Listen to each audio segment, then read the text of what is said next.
sure. So LeBron put up a tweet, said he was watching League Pass, and he said that Bronny could play in the league right now. I knew you were going to bring this up. You play in the league right now. Is he talking about in the league or like In the L, bro. NBA. In bro. the NBA, in Adam Silver's National Basketball Association. he said that day he was watching it, right? Yeah, He was watching League Pass. NBA. We did some scientific research, and we may have keyed in on who he was watching, but we're not going to name any names. Do you feel like Bronny is good enough to play in the league right now? And if not, do you feel like Bronny can get to that level where he can be league in the near future? I think for the most part, I knew for me personally, I was playing against NBA guys when I was 16, 17 years old, going against Rajah Bell, Udonis Haslem, all those guys. So right then, and Carlos Boozer, the list goes on. All Carlos the guys. Boozer cooked me when I was a younger gentleman. So. PTSD. 30, didn't he? Something like that? We played him in Fresno, bro. He had a bowl cut.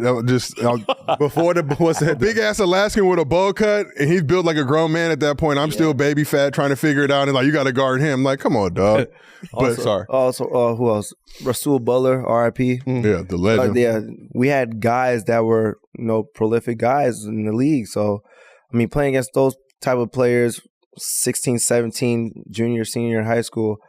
I had already kind of had the confidence that I knew I was going to make it. I just had to wait my turn. Oh, for sure. So I think for the most part, I mean, if Bronny's doing that right now and playing against league guys, which I'm pretty sure he is, I mean, the sky's the limit for the kid. That was a great answer, too. That was a phenomenal That was a great answer. No, you can't get clipped up any which way on that. That is good ass answer. This man been in the L for a while, obviously. He's been well prepared for all of this. Well groomed, you feel me? Yeah, you run for political office. I will help on that campaign. Every single bullet. I don't think great. we were playing that night when he made that tweet. I don't think we were playing that night. It wouldn't have anything to do with you. He guys. wasn't talking about you, I know that, but I'm just come making on, sure. man. He was like, I'm watching Tim Hardaway Jr. and Bronny could come through. I want to make sure we wasn't on TV, that glass of It Los could be Lobos. anybody, shit.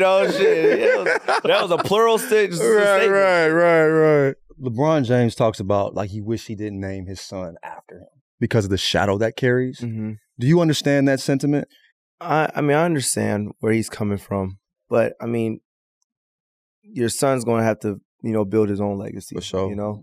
That's what my whole mindset has been throughout this whole entire, process from when I started picking up a basketball till now.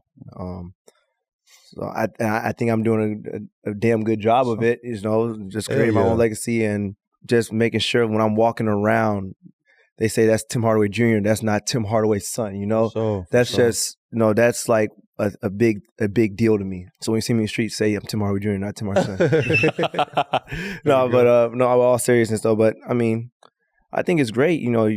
You're naming your son after you. I mean, it's a privilege. It's an honor. Carry it to the best of your abilities, and whatever your son wants to do, just be behind him. Mm-hmm. I'm not telling him how to raise the kid or whatever, but from looks of it, he's doing a heck of a job. He's out there hooping, doing his thing, and everybody wants to see him flourish and get to the top. 16, 17, you felt like I could make it to the league. I'll say at my senior year, from the junior going into my senior year of high school, I felt like, I had the tools. I had the tools. I mean, you got a Hall of Famer 10 steps away from you. Yeah. Down the hallway, So, I mean, any questions that I needed or any answers that I needed, right there, it was right there. Mm-hmm. So I would say I think a cheat code, but it's not really a cheat code if you don't use and put the work tools in. and put the work in. Yeah. So that's why I hate when people are saying, "Oh, you had everything given to you." Like, no, you had to work for that, man. Yeah. Like, I was in the same situation as you, the same camps, the same everything. It's just how you carry yourself as an individual and how much work you put in. I mean, it was times where my dad had to tell me to slow down in workouts because I was going too hard. So when I knew that, I knew for a fact that I had the work ethic. It was just more so of me just continuing on to mature and continuing on to work on my body and focusing on the task at hand. You know, a lot of kids had dads who played in the league. Yeah. And that's not necessarily the recipe. I mean, you're looking at myself. I can think of some. I didn't even think about that. I was thinking about MJ, you know what I'm saying? You feel me? Oh, of course. But that's where I was going with subliminally. I wasn't going to say, I'm not going to just make kids like that. I need the Jordan plug. They know smoke, you know. I ain't trying to I feel bad now. I'm like, oh, wait, your daddy was MJ. You way worse than me. Shit. Maybe it's not that bad. So I would say give yourself some credit. Like, when you look at guys like yourself, Steph, other guys who had dads that played in the league, it definitely gives you an advantage being around those locker rooms. Like you said, being able to go pull up and hoop with dudes like on the Miami Heat and stuff like that. But at the end of the day, you got to do it. You know what I mean? You know, people will say, oh, you only here because this, that, whatever. But they're trash, so don't listen to them. They're on the couch. And people are going to hate no matter what. So even if you didn't have those things, they'll figure out a way to try to hate.